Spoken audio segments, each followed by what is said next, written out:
घर की औरत पार्ट 3। मीना का घर ठीक से ही चल रहा था। मतलब अब सास और बहू दोनों कमा रही थी, खुद की जिंदगी जी रही थी, मिलजुल कर रह रही थी। लेकिन कहते हैं ना, दुख के दिन नहीं टिके तो सुख के दिन कैसे। अरे मंगलू, कहाँ है?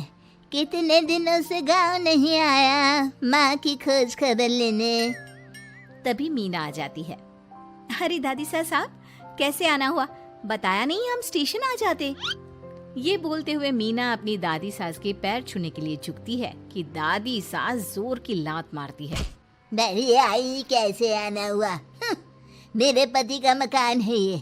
और तेरे बाप ने क्या दिया जो तू पूछ रही है, हैं? और ये क्या पहना है? न साड़ी न सर पर पल्लू, बात बात पर जबान खुलती है। दादी सास बोलना रोक ही नहीं रही थी। मीना को गुस्सा आने ही वाला होता है कि उसकी सास आ जाती है। क्या बात है मीना, कौन चिल्ला रहा है? मैं हूँ मंगलू की दुल्हन। बहुत चपर चपर कर रही है ये मीना बहू। इसकी जुबान पर लगाम लगवा ले। मम्मी जी, मेरी बहू है, घोड़ा थोड़ी ना है जो लगाम लगवा दूं। तभी वहां मंगलू यानी कि मीना का ससुर आ जाता है और मीना की सास को एक जोर का तमाचा लगा देता है। वाह, जुम्मा जुम्मा 2 दिन हुए नहीं कमाना शुरू किए, मेरी माँ के सामने होशियार बन रही है। मैंने बुलाया है माँ को, ये रहेंगी तो कम से कम इस घर की औरतें औकात में रहेगी। अरे जब से कमा रही है सर पर चढ़कर नाच रही है। चिंता न कर मंगलू, मैं आ गई हूँ ना। दोनों को लाइन में लगा कर रखूंगी। दोनों बहू ने मेरे मंगलू की जिंदगी खराब कर रखी है। तभी वहां पोता यानी कि मीना का पति आ जाता है। पोता जो कि दादी का दीवाना था। दादी दादी, मुझे क्यों नहीं बताया कि आप आने वाले हैं? मैं गांव आ जाता कार लेकर आपको लेने। अरे तू तो जानता ही है, कार में बैठ नहीं पाती। पता नहीं, बहुत दिनों से लग रहा था कि तू और मंगलू परेशान है। आज मन नहीं माना तो आ ही गई मैं। देख, यहाँ आकर पता लग रहा है। क्या पता लग रहा है दादी? यहाँ तो सब ठीक है, किसी को कोई परेशानी नहीं है। क्यों माँ, क्यों मीना, क्या हो गया? इन दोनों को क्यों परेशानी होगी? इन लोगों ने तो परेशान करके रखा है। माँ और मीना के बारे में कैसी बात कर रहे हैं पापा? क्या हो जाता है आपको रह रहकर? तू तो खाना बना बना कर बेशर्म हो गया है, लेकिन मैं नहीं। मेरी माँ आ गई है अब इस घर में। अब यहाँ सब वैसे ही रहेंगे जैसा मैं चाहता हूँ।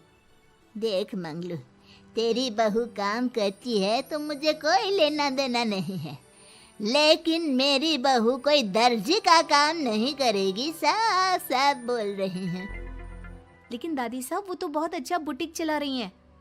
बहुत अच्छा चला रही है, लेकिन हम लोगों ने अपने घर की बहू से ना काम नहीं करवाना। अरे इसके बाप को शादी के वक्त ही बोल दिया था। और इसके बाप जिन्होंने दहेज में एक साइकिल दी थी ना, कैसे हाथ जोड़कर कह रहा था, मेरी बेटी आपके घर आ गई, इससे सौभाग्य कुछ नहीं।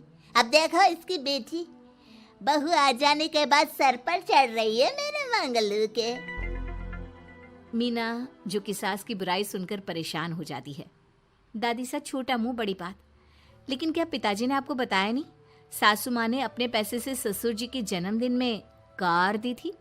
ससुर जी इतने साल से स्कूटर से जाते थे, अब कार से जाते हैं।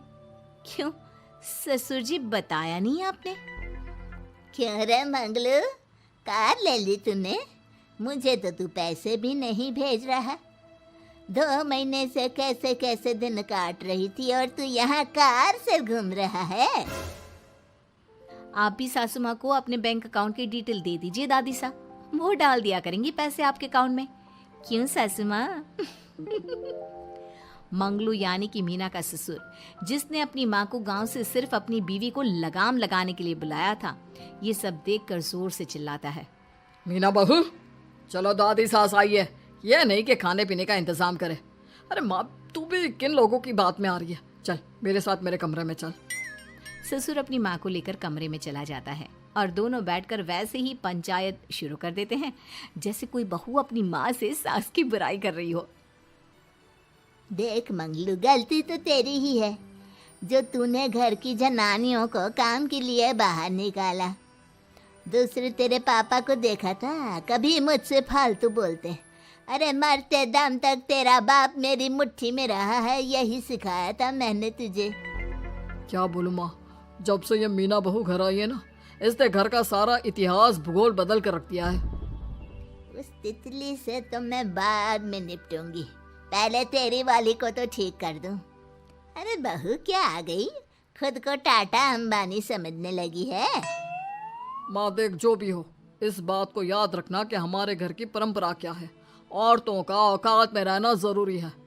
अरे बहू के साथ मिलकर माँ ये बात उड़ती रहती है। बेटा देख, गलती तो तेरी भी है, क्यों तूने इसे काम करने की छूट दी। मारना भी कम कर दिया है तूने इसे, वरना पहले आती थी तो बहू का कोई ना कोई हिस्सा सूजा हुआ या काला ही दिखता था। देखकर तसल्ली मिलती थी कि तूने कंट्रोल कर रखा है। इस बार तो काला और सूजा छोड़, अच्छी खासी चमकती दिख रही है ये। अब क्या बताऊं माँ, गलती तो हो गई है। हाँ, वो कार देखकर पिघल गया होगा ना तू। अरे बेटा, औरतों को मुट्ठी में रखा कर। शान की साइकिल ज्यादा अच्छी कुत्ता बनकर कार चलाने से, समझा। मीना का ससुर अपनी माँ की बात को सुन रहा था। बस माँ, जो गलती हो गई मिट्टी डाल उस पर। अब बस तू ना घर पहले जैसा करके जाना। ये सब ना बहू का किया धरा है, समझी। मतलब बहू को ठीक करना है तो बहू की बहू को लगाम लगाना होगा, ठीक है। दोनों माँ बेटा बातें करके सो जाते हैं। सोने के बाद अगली सुबह मंगलू की बीवी यानी कि मीना की सास, माँ जी उठिए, ये लीजिए गर्म पानी और ये दादुन। चलिए तो याद रहा तुझे, वरना मैंने तो सोचा था कि बहू के चक्कर में पागल ही हो गई होगी बिल्कुल। अरे बहू के चक्कर में पागल होने का क्या मतलब होता है माँ जी। उसने मुझे मेरे पैरों पर खड़ा होना सिखाया है। मैं तो कहती हूँ उसके जैसी मेरी बेटी होती ना तो शायद मैं बहुत पहले जीवन का मतलब समझ चुकी होती। तो दादी सास को समझ में आ जाता है कि सारा मामला मीना पर जाकर ही ठीक होगा। वो सोच लेती है कि अपनी बहू को छोड़कर पहले मीना को सही करना है। फिर अगले रोज, अरे मेरे पोते के पास तो मेरे पास बैठने का वक्त भी नहीं है, हैं? अरे कैसी बात करती है दादी, तेरे लिए तो मैं नौकरी भी छोड़ दूं। नौकरी नहीं, तू ना बीवी छोड़ दे, खुश हो जाऊंगी मैं। नीरज हैरान हो जाता है कि उसने तो मजाक किया था। दादी ये क्या बोल रही है? कैसी बात कर रही हो दादी, मीना ने तो सारा घर संभाला हुआ है। पहले तो घर गिरा जा रहा था ना। तेरी मीना के आने के पहले ना घर में चूल्हा जल रहा था, ना कोई रोटी खा रहा था, क्यों? नीरज को दादी बीवी के खिलाफ खूब कान भरती है। तू सही कह रही है दादी, औरत पैर की जूती और हाथ की मुट्ठी में ही ठीक लगती है। मीना ने ना सिर्फ घर का माहौल बिगाड़ा, माँ को भी पिताजी की इज्जत करनी छुड़वा दी। अब ठीक बोल रहे हो, घर को बिगाड़ने की मेन जिम्मेदार तो मीना ही है दादी। अभी उसे ठीक किए देता हूँ। तभी वहाँ पिता भी आ जाता है। देख बेटा, तो रोटी कम खाना मंजूर, लेकिन इन औरतों के आगे झुकना मंजूर नहीं। तेरी दादी ने घर की परंपरा बनाकर रखी, मजाल कि मेरा बाप मेरी माँ के सामने कुछ कह लेता। पर पापा एक बात पूछनी थी। रहने बेटा, तू ना कंफ्यूज है जीवन में, तू ना कंट्रोल कर पाएगा अपनी जनानी को। मंगलू, मेरी तो टिकट ही करा दे गाँव की। तुम लोगों के घर तो मर्दों की कोई इज्जत ही ना है, और ये मेरे घर की परंपरा ना है, मैं चली। अरे ना ना दादी, मैं तो बस देख अब मैं कैसे कंट्रोल करता हूँ इसे कल। फिर अगले रोज मीना ऑफिस के लिए तैयार हो रही थी कि देख मीना, आज मेरे दफ्तर से कुछ लोग खाने के लिए आ रहे हैं, तो शाम के खाने में। लेकिन आज तो मेरी मीटिंग है, फिर घर आने में मुझे देर हो जाएगी। तो मैं क्या करूं? बोला ना शाम को खाना बनाना है तो बनाना है, समझी। मीना को पति की बात अजीब लगती है, पर वो दादी सास के सामने कोई भी ड्रामा क्रिएट करना नहीं चाहती थी। ठीक है, मैं शाम को जल्दी आ जाऊंगी। अच्छा क्या खाना है प्लीज जल्दी से बता दीजिए। पर बेटा तू तो बहू सास को चुप रहने का इशारा करती है, लेकिन पोते को तो लड़ना था। वो मीना पर जोर से चिल्लाता है, मीना देख, ज्यादा हीरोइन मत बन। आज ऑफिस जा रही है तो जा, लेकिन सुन, तुरंत रिजाइन देकर घर आ जाना। ना मुझे तेरी कमाई चाहिए, ना ही तेरी नसीहत। आज से घर में वही होगा जो मैं चाहूंगा, समझी? अरे कैसे लैंग्वेज बोल रहे हो? ये तुम्हारी बोली नहीं है। कौन सिखा रहा है तुम्हें? तभी दादी सास आ जाती है। क्या बोलना चाह रही है बहू? मैं मुन्ने के कान भर रही हूँ, हैं? हाँ, मुझे तो यही लग रहा है, वरना हम लोगों का घर अच्छे से चल रहा था। सभी मिलजुल कर एक दूसरे को इज्जत देकर रह रहे थे। लेकिन अब तभी मीना को उसका पति जोर से डांटता है। सास बेटी बहू की लड़ाई को बर्दाश्त नहीं कर पाती। देख नीरज, बहू को डांटना या फिर बहू के साथ गलत व्यवहार, ये सब मुझसे बर्दाश्त नहीं होगा। वाह रे वाह, सारी जिंदगी जो पति की डांट और मार खाती रही, अब बहू को थोड़ी सी डांट क्या पड़ी, गुस्सा आ गया। हाँ माँ, क्या हो गया? मैंने तो मीना को कहा कि देख नीरज, मेरी बहू को कुछ नहीं कहेगा तू। ये माँ ही होती है जो अपने बेटे को औरतों की इज्जत करना सिखाती है, लेकिन कोई औरत अपने बेटे से बहू को मारना या डांटना सिखाए तो ये शर्म की बात है। मैं नहीं चाहती कि तू औरतों की इज्जत ना करे, जबकि मैं खुद एक औरत हूँ। दादी सास बहू की बात सुनकर शर्म से सर नीचे कर लेती है। सच कहा सासू माँ, एक रानी ही अपने बेटे को राजकुमार की तरह पालती है, जो दूसरी औरतों का सम्मान करे।